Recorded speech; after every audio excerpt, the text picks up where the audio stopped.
ఈరోజు మనం victory with ash అనే ఒక ప్లాట్ఫామ్ గురించి కొంచెం లోతుగా చూద్దాం. ప్రాఫిటగా జరిగిన ఒక వెబినార్ ఆధారంగా అసలు దీని వెనుక ఉన్న ఆలోచన ఏంటి, దీని లక్ష్యాలేంటి అన్నది విశ్లేషిద్దాం. ఓకే, ముందుగా దీని మెయిన్ థీమ్ ఏంటో చూద్దాం.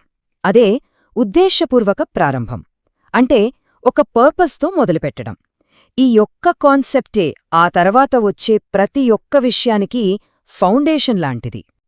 ఈ వెబినార్లో ఏం చెప్పారంటే, ఈ కాన్సెప్ట్ ఏదైతే ఉందో అది ఫౌండర్ యాష్ ముఫారే గారి కోర్ ఫిలాసఫీ అంట. ఆయన మొదటి నుంచి ఒక క్లియర్, కన్సిస్టెంట్ ఇంటెన్షన్తోనే ఉన్నారని వివరించారు. అయితే ఏదైనా ఒక కొత్త బిగినింగ్ అనేది ఒక ట్రాన్సిషన్ పీరియడ్లో వస్తుంది కదా. ఇది మెంబర్స్లో ఒక పక్క ఎగ్జైట్మెంట్ ఇస్తుంది, మరోపక్క కొంచెం యాంగ్జైటీ కూడా క్రియేట్ చెయ్యొచ్చు. ఈ రెండింటినీ ఎలా బ్యాలెన్స్ చేస్తారనేదే ఇక్కడ ఇంట్రెస్టింగ్ పాయింట్. అసలు ఈ కొత్త ప్లాట్ఫామ్ ఎందుకు అవసరమైంది, దీని ఉద్దేశమేంటి? అది పూర్తిగా అర్థం కావాలంటే ఇది ఏ సమస్యలను సాల్వ్ చేయాలనుకుంటుందో చూడాలి.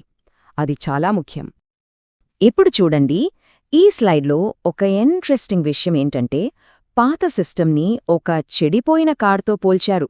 అంటే ఆ పాత కార్తో ప్రయాణం ఇక సాధ్యం కాదు, ఖచ్చితంగా కొత్త వాహనానికి మారాల్సిందే అన్నట్టుగా చూపిస్తున్నారు. సరే, పాత సిస్టంలో ఉన్న ప్రాబ్లమ్స్ చూశాం కదా, మరి దానికి సొల్యూషన్ ఏంటి? ఇక్కడే వస్తోంది విక్టరీ విత్ యాష్ అనే ప్లాట్ఫామ్. ఈ ప్లాట్ఫామ్ని వివరించటానికి వాళ్లు వాడిన మెయిన్ మెటఫర్ ఏంటంటే ఒక వారధి, అంటే ఒక బ్రిడ్జ్ అన్నమాట.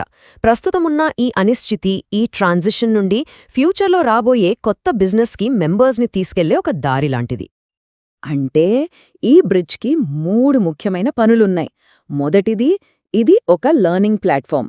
రెండవది, ఇది ఒక ప్రైవేట్ కమ్యూనిటీ. మూడవది, కొత్త బిజినెస్కి ఇది ఒక వారధిలా పనిచేస్తుంది. సింపుల్గా చెప్పాలంటే నేర్చుకోవడం, కమ్యూనిటీగా ఉండటం, ముందుకు సాగడం. సో ఇక్కడ మనం గుర్తుంచుకోవాల్సిన కీ పాయింట్ ఏంటంటే, ఇది ఒక principled, invitation only, private global membership community.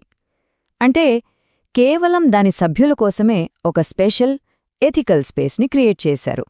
దీని ముఖ్య ఉద్దేశం పోయిన నమ్మకాన్ని మళ్లీ సంపాదించడం.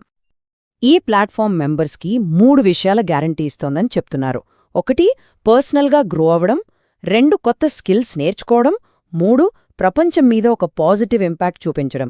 ఇక్కడ ఇంట్రెస్టింగ్ విషయం ఏంటంటే, వ్యక్తిగత అభివృద్ధిని సమాజానికి మంచి చేయడం అనే పెద్ద లక్ష్యంతో ఎలా కనెక్ట్ చేశారో చూడండి.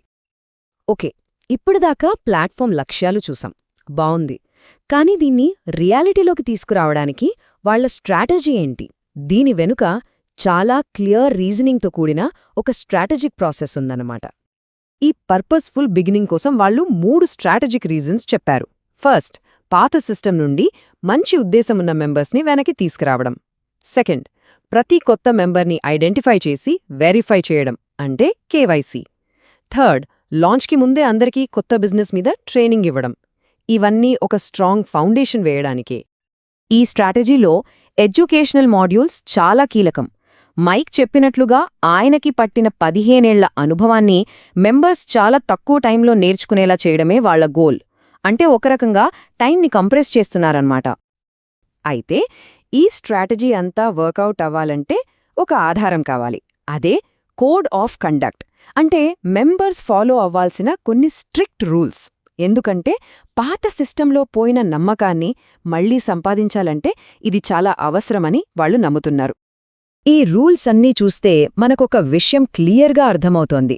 వాళ్ల మెయిన్ ఫోకస్ అంతా కమ్యూనిటీని, దాని పబ్లిక్ ఇమేజ్ని కాపాడటం మీదే ఉంది.